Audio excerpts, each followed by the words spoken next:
It's not that hard to make an addresser on the side of the processor that translates all the input out into a disk.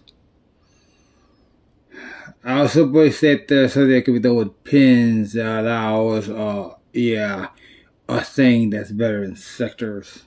Yes, stupid gates.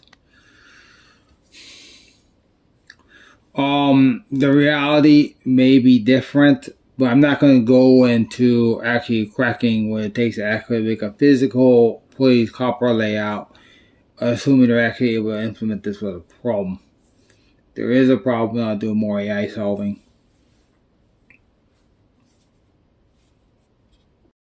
I'm going to attempt to calculate the reasonable processor speed.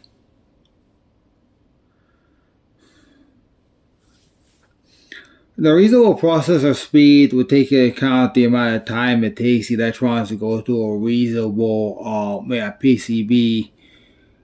And they said please divide that by 2, and there's something else that solves. So I'm going to do, I'm going to basically look, actually a plumber. Due to the fact that you just took the sectors out of it, we now have a terahertz processor. I will simply state that, local memory systems larger than even, 256K are kind of stupid. They just are. From this point on, terms such as local cache, virtual memory, AGP, dedicated port, LBT, COM, etc., those are all fiction.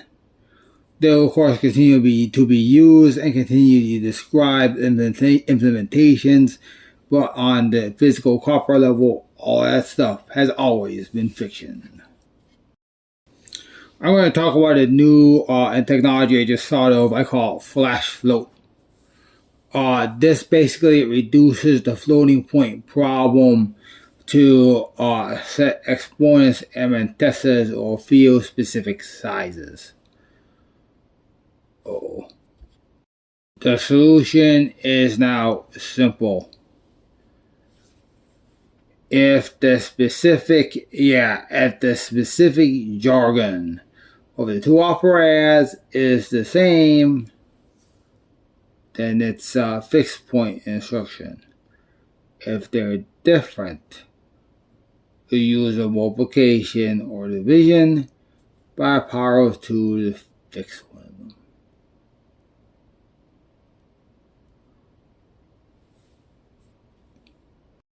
Put that with a very simple translation table, and you're done.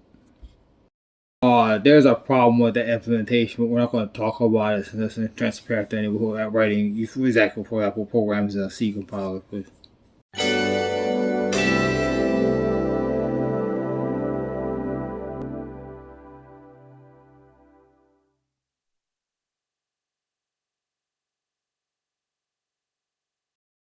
I'm going to talk about some malware situations. Here I'm going to talk about 3 types of buffer overrun. The first is variations of the, what I'm going to call the short length. Basically, these are systems which do not check the length of incoming data. And for this to be a problem, one of 2 things need to happen then. The system must then unwittingly simply stream whatever length is specified into a memory area. You have a problem here. That is bad design. It is extremely bad design if a software simply dumps data onto a plate, not caring about what goes where. That's what that is. That problem streams from lack of basically really what most likely causes that. That's probably because from attempting to design software systems or code without doing any planning at all. Now, once the system becomes too complicated for the individual programmer to manage in his head, you then have that serious problem where you just have data everywhere. The second type of buffer overrun is when a network resource has a huge amount of data far in excess of what what the computer can reasonably process. Here's this problem. This problem is not using disk management. Because, of course, if you look at a resource such as YouTube, that's always a problem. A very simple way to explain that, the way you deal with that, is by having a pause button. Given that we had some innovation in there, that simply proves that the malware problem of the buffer overrun is a software implementation issue. It is easy to create some simple types of buffer overrun with the RYOKO system. We don't solve most malware problems. What the RYOKO system does is solve the most heinous and notorious malware problems.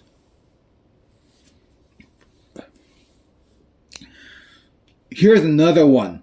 Can the RYOKO system help deal with the problem of rootkits?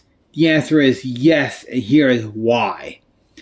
Rootkits involve a BIOS malware. Just simply stop there. I'm going to talk about a specific type of Intel malware that's been talked about a lot in very close security circles, and I attempt to make more sense of it. The first part of this comes from Intel's claim that their processors are designed to retrieve memory before the processor does math on it. I better make a diagram to show what this would look like. Okay, what this supposes is that they attempted an optimization where the addressor looks ahead in the code and basically attempts to read operation where the red arrow is while the operation where the green arrow is. That's a direct violation of a small corporation who just exists somewhere to attempt to prevent a problem, because there is no processor level paradigm that allows that to work for all code. I will simply say that. That's the best way to say that one. There are a couple other possible implementations of this. The most likely one, in my opinion, being something that requires an advanced AI compiler to be a problem. And for example, where the system implements a paging and it uses knowledge of the application to attempt to optimize that paging. That there is just not understanding what you're doing.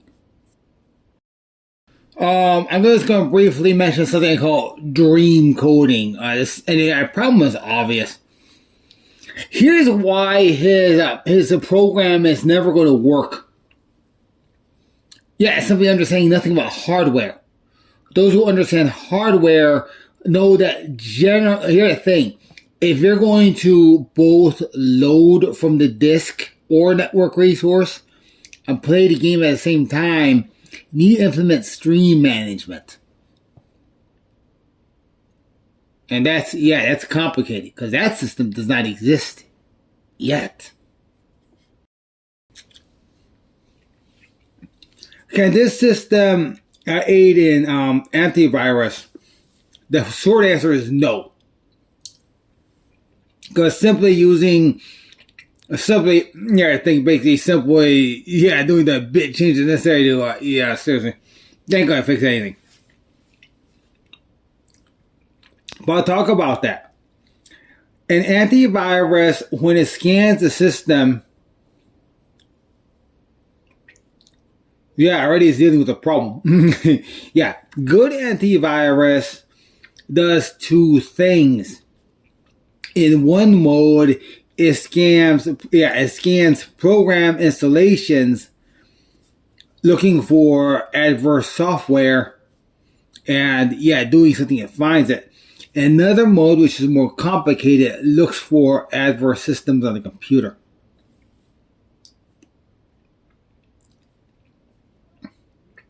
Here's the problem with the first one. you prevent the first one with, various types of, boxing or controlled access.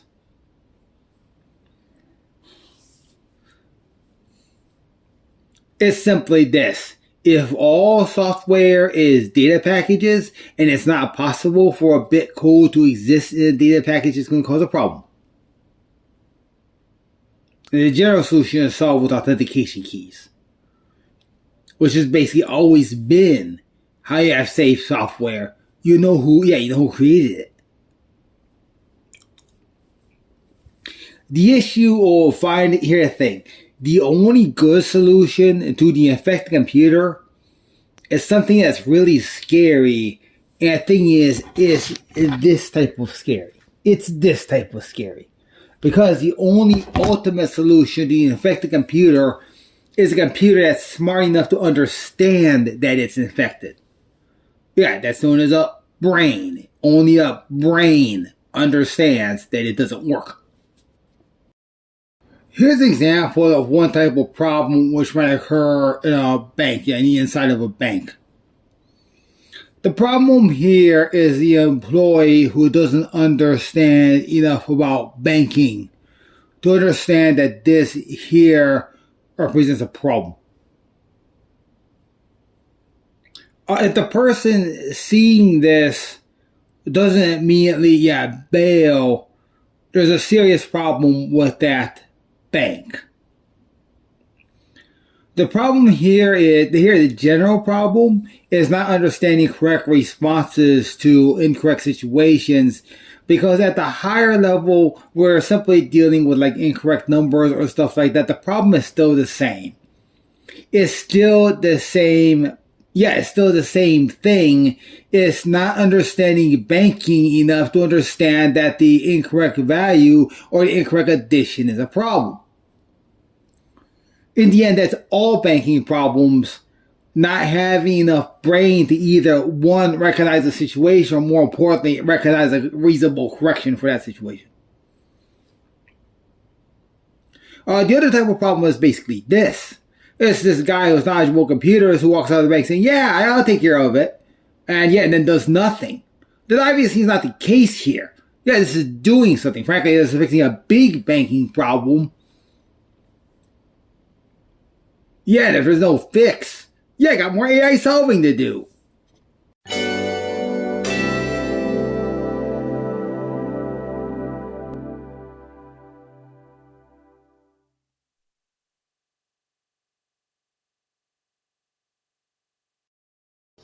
I'm a little teapot, Jordan style. This is my handle, this is my salt. Hit me over and pour me out. That's $10 million. This is easily the problem with Windows. Anyone with knowledge of how to modify this, can control any computer.